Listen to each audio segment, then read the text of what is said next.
Halo guys, kembali lagi di channel Yende Storyland. Di video kali ini, admin akan mendongeng sebuah film action berjudul The Woman King yang dirilis pada tahun 2022. Jadi film ini mengisahkan tentang unit prajurit wanita yang melindungi kerajaan Dohemei di Afrika Barat selama abad ke-17 hingga sampai ke-19. Bagaimana keseluruhan ceritanya? Daripada penasaran, mari kita simak alur ceritanya.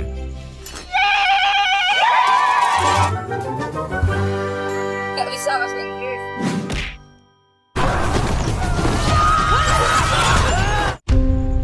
Film dibuka dengan tulisan yang menyatakan bahwa tahun 1823 di Afrika Barat terdapat kerajaan bernama Dahomey yang telah menobatkan seorang raja muda bernama Gazo. Kerajaan itu memiliki musuh yang kejam dan beringas, yaitu Kekaisaran Oyo yang telah bekerjasama dengan orang-orang Mahi untuk menangkap penduduk desa Dohemey dan menjualnya kepada pedagang budak Eropa. Kekaisaran Oyo memiliki keunggulan dalam senjata dan kuda mereka, tetapi Dohemey juga memiliki sekelompok prajurit elit wanita, yaitu Agoji yang dipimpin oleh Jenderal Nariska yang ditetapkan untuk melindungi kerajaan mereka. Dan dari sinilah cerita prajurit wanita itu dimulai. Pada suatu malam di desa Mahi, Nariska dan pasukan Agojinya melakukan misi penyelamatan terhadap orang Dohemey yang baru saja ditangkap oleh prajurit Mahi. Nariska dan Agoji lalu melakukan pembantaian terhadap sekelompok prajurit Mahi yang sedang berjaga.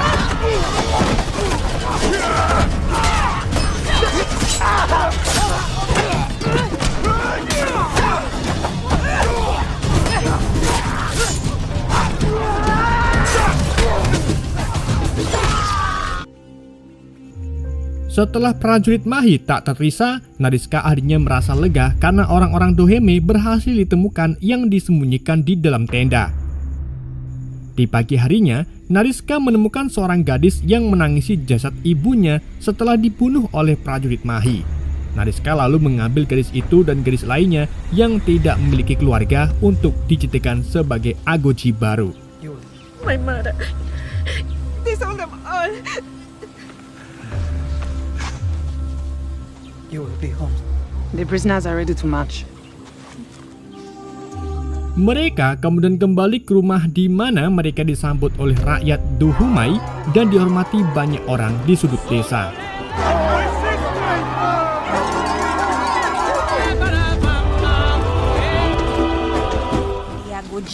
Sementara itu, kita diperlihatkan dengan seorang gadis bernama Nawi yang dibawa oleh orang tuanya ke seorang pria yang akan menikahinya.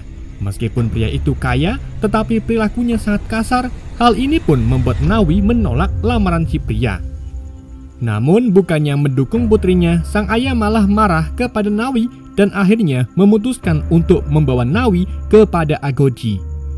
Setiba di pintu istana, sang ayah memberikan Nawi kepada salah satu prajurit Agoji bernama Isogi, di mana sang ayah menjelaskan bahwa Nawi susah diatur karena tidak mau dijodohkan dengan pria pilihannya. Agoji lalu menerima Nawi dan membawa Nawi masuk ke dalam istana. Those are the heads.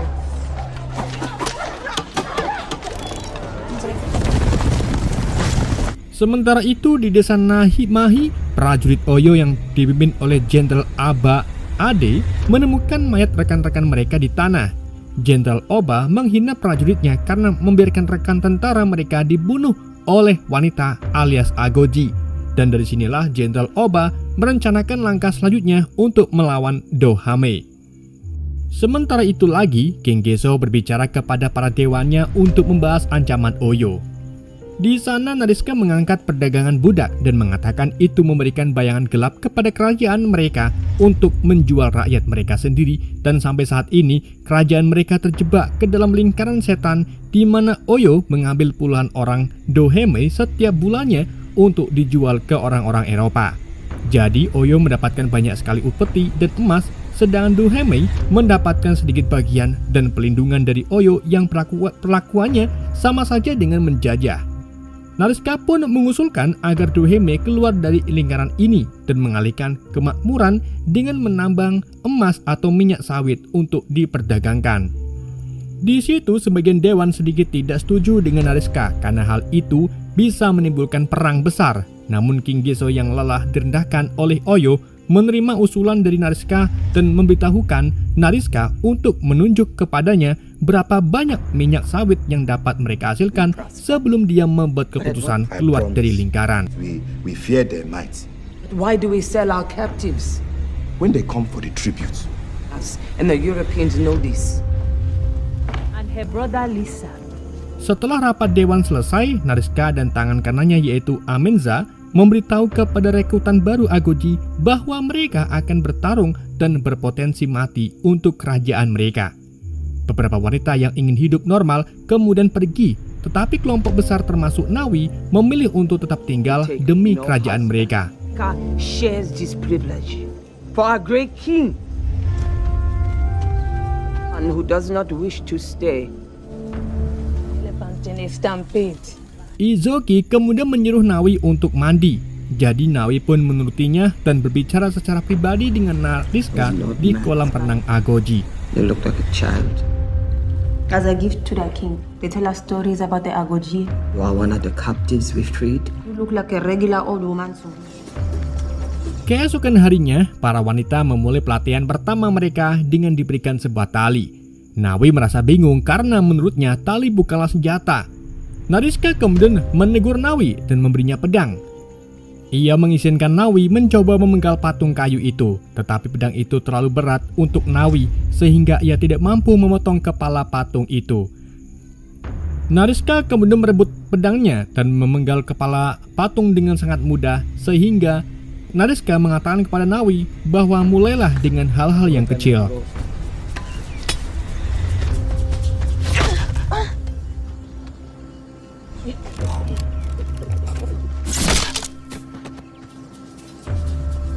That rope. I wasn't allowed to play. Di malam harinya, Izogi berbicara dengan Nawi tentang bagaimana ibunya mengizinkan pria untuk melecehkannya sampai dia melawan dan memilih untuk menjadi Agoji. Di hari berikutnya, para wanita melanjutkan pelatihannya dengan berlatih menembakkan senapan dan mempelajari keterampilan dalam bertempur.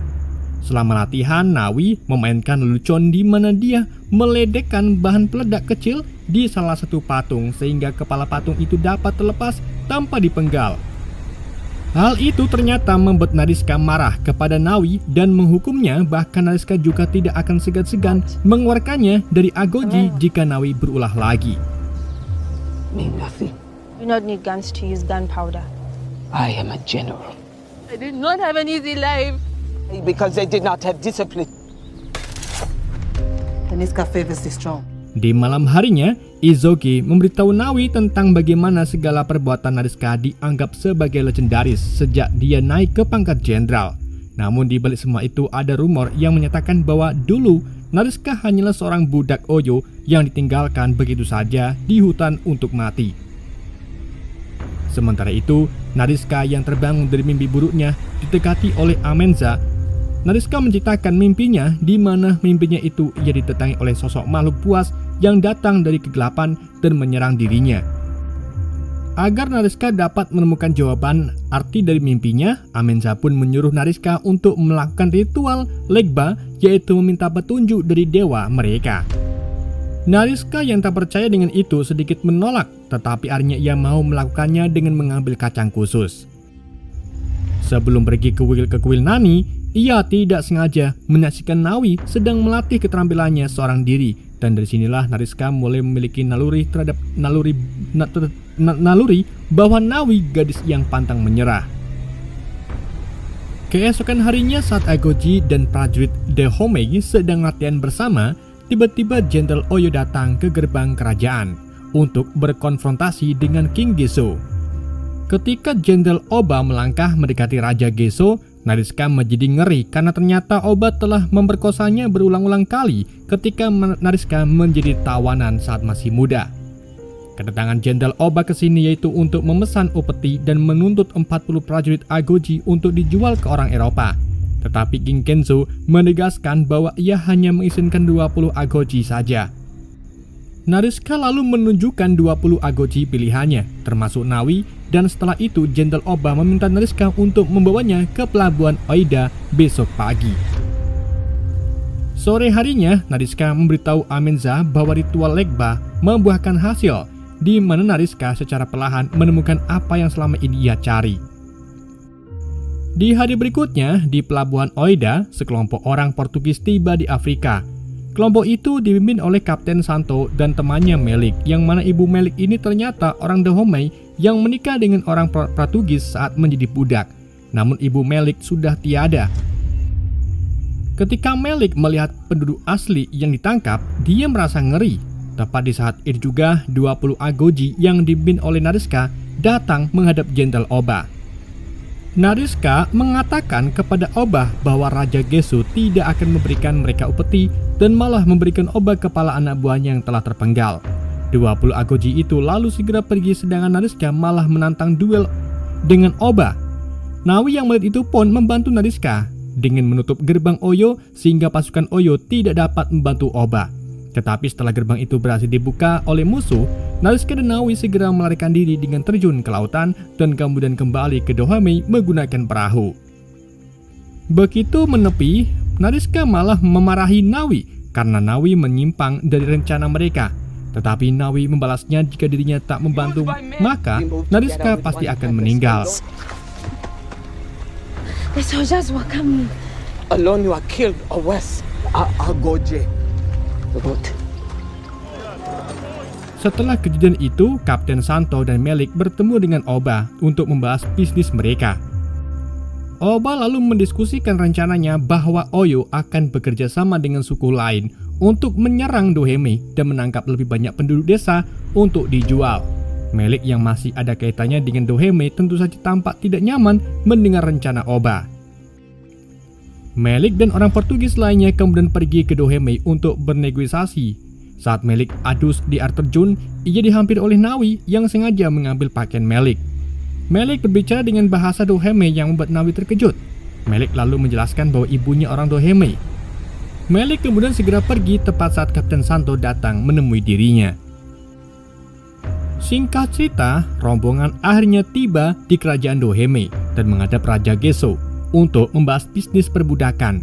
Namun sebelum itu Gesso menyuguhkan mereka turnamen kecil di mana peserta pelatihan agoji melewati rintangan yang melibatkan semak-semak berduri, memanjat dinding, melawan musuh dan akhirnya memenggal salah satu patung.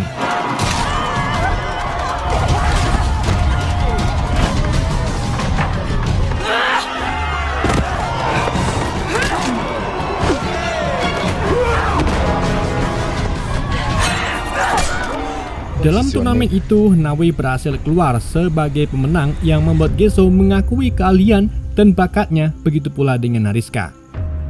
Ketika Agoji dan Nariska merawat luka diri di tubuh Nawi, Nariska sangat terkejut ketika melihat sesuatu di lengan belakang kiri Nawi. Nawi mengatakan bahwa dirinya yatim piatu sebelum akhirnya diasuh oleh ayah angkat Nawi. Mendengar hal itu, Nariska pun segera kembali ke kamarnya dengan diikuti oleh Amenza. Di sana Nariska bertanya tentang anak perempuan yang ia lahirkan dan ditinggalkan bersama Amenza. Amenza menjawab bahwa anak itu telah ia berikan ke penampungan saat berumur 2 tahun. Nariska pun terkejut dan mencurigai bahwa Nawi mungkin adalah anak itu. How to the missionary? What missionaries? Nawi is an orphan. What did you do with it? Couldn't possibly think that. She does not speak for me. Di luar, Santo berbicara kepada Gesso tentang bisnis perbudakan, tetapi Gesso menyatakan bahwa dirinya berencana untuk menghentikan bisnis itu dan akan beralih ke minyak sawit dan emas. Santo lalu mengatakan kepadanya bahwa kekayaan kita berasal dari para budak dan tanpa mereka, kerajaannya tidak akan berarti apa-apa dan tidak terlindungi. King Gesso pun membalasnya bahwa jika orang Eropa tidak lagi berguna baginya, maka mereka juga tidak akan terlindungi lagi. Rich, when you are in my palace, Rich as the King of England. she does not speak for me. A commodity. Raz obey my wishes. Nawi. Sementara itu di sebelah sana, Nawi diam-diam menemukan Malik yang berada di balik gerbang. Malik lalu memberitahu Nawi kalau dirinya akan berkemah di hutan dan minta Nawi untuk menemuinya di sana. Pada malam harinya, Nawi pergi secara rahasia untuk menemui Malik. Setelah bertemu, Malik memberitahu bahwa Oyo akan bekerjasama dengan suku lain untuk menyerang Dohemei. Nawi lalu memberi Malik sebuah totem untuk membuatnya tetap aman, sedangkan Malik memberi Nawi sebuah pisau untuk kenang-kenangan. Nawi kemudian pergi menemui Nariska yang sedang mandi. Nawi memberitahu rencana Oyo yang akan mengepung Dohemei bersama sekutunya. Setelah itu, Nariska mendekati Nawi dan bercerita tentang bayi yang ia lahirkan di hutan. Dan bayi itu ternyata hasil pemerkosaan Oba. Dan setelah melahirkan, Nariska sangat ingat saat dirinya melukai lengan kiri anak itu dan menancapkan gigi hiu ke dalamnya. Sambil berkaca-kaca, Nariska lalu mencuil lengan Nawi dan mencabut gigi hiunya untuk membuktikan bahwa Nawi adalah putrinya dan juga putri Jenderal Oba. Nawi pun terkejut dan pergi dengan tidak percaya. Di keesokan paginya, Nariska dan beberapa prajuritnya mengawasi lokasi yang akan dijadikan kamp pasukan Oyo. Nariska lalu memiliki ide di mana ia akan membuat bom berbentuk rumah rayap di lokasi camp yang mungkin akan mempermudah dalam penyerangan terhadap pasukan Oyo. Singkat cerita, di hari berikutnya ketika pasukan Oyo sudah membangun camp, Nariska dan Agoji lainnya mulai membakar bubuk musiu yang menyebabkan beberapa bom merayap atau meledak. Ledakan itu juga menakuti kuda Oyo dan membuat mereka rentan terhadap serangan. Agoji lalu melancarkan serangannya dan pertempuran sengit pun dimulai.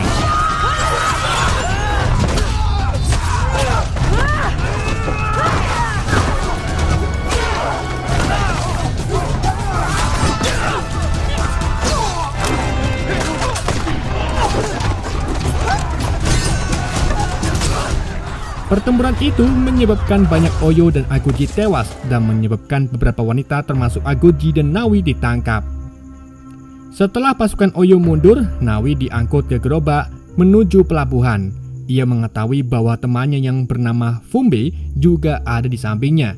Nawi kemudian menyuruh Fumbe melarikan diri dengan jatuh ke tanah. Setibanya di pelabuhan, Nawi menemukan Izogi duduk melamun. Izogi berencana bunuh diri karena lengannya patah dan tidak bisa lagi melawan musuhnya. Tetapi Nawi memberi Izogi semangat dan memperbaiki kembali lengannya yang patah. You will need our strength to escape. You slit our throats. You are Izogi. I think. Fumbe kemudian kembali ke Dohemei dan memberitahu Nariska tentang rencana Oyo untuk membalaskan Agoji, serta keberadaan Nawi yang ditangkap oleh Oyo. Mendengar hal itu, Nariska pun berencana untuk pergi menyelamatkan Nawi, tetapi ia dilarang oleh King Gezo karena besok Nariska akan diangkat menjadi Raja Agoji. But perhaps it is too soon. Moment by the men. Zeke is here, and take the honor I bestow you. On this grieving, we have won. Ketika orang Eropa datang, para tawanan Izogi dan Nawi memulai pertarungan melawan mereka. Tetapi Izogi ditembak mati dan mati di pelukan Nawi.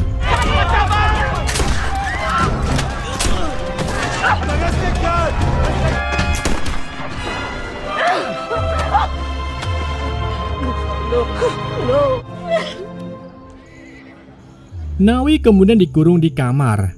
Namun Melik pergi mengunjunginya dan memberitahunya bagaimana para tawanan akan pergi menuju ke Inggris dan ia ingin melindungi Nawi. Sementara itu Nariska terbangun dari mimpi buruknya. Ia memberitahu Amenza bahwa makhluk buas di mimpinya ternyata dirinya sendiri yang selama ini tidak mencari anaknya sampai anak itu datang sendiri ke Nariska. Nariska lalu memutuskan untuk pergi ke pelabuhan seorang diri untuk menyelamatkan putrinya. Tetapi saat di perjalanan, beberapa prajurit dan Agoji menyusul Nariska guna menemaninya berperang melawan Oyo. Sedangkan King Gezo agak kecewa karena jenderalnya tidak patuh dengan perintahnya. Setibanya di pelabuhan, pasukan Nariska membakar kamp Oyo dan menyerang orang-orang itu sebelum membebaskan para tawanan. Sedang di tepi pantai, Melik menyalahkan Santo dan melepaskan para tawanan. Hal itu pun menyebabkan mereka menyeret Santo ke dalam air, di mana mereka memukulinya dan menahan kepala Santo di bawah air sampai meninggal. Nariska akhirnya bertemu dengan Oba dan keduanya pun terlibat duel yang sangat sengit.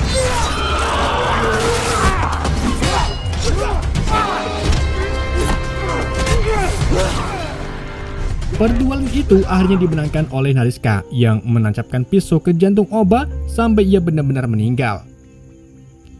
Di saat itu juga Nawi datang membantu Nariska.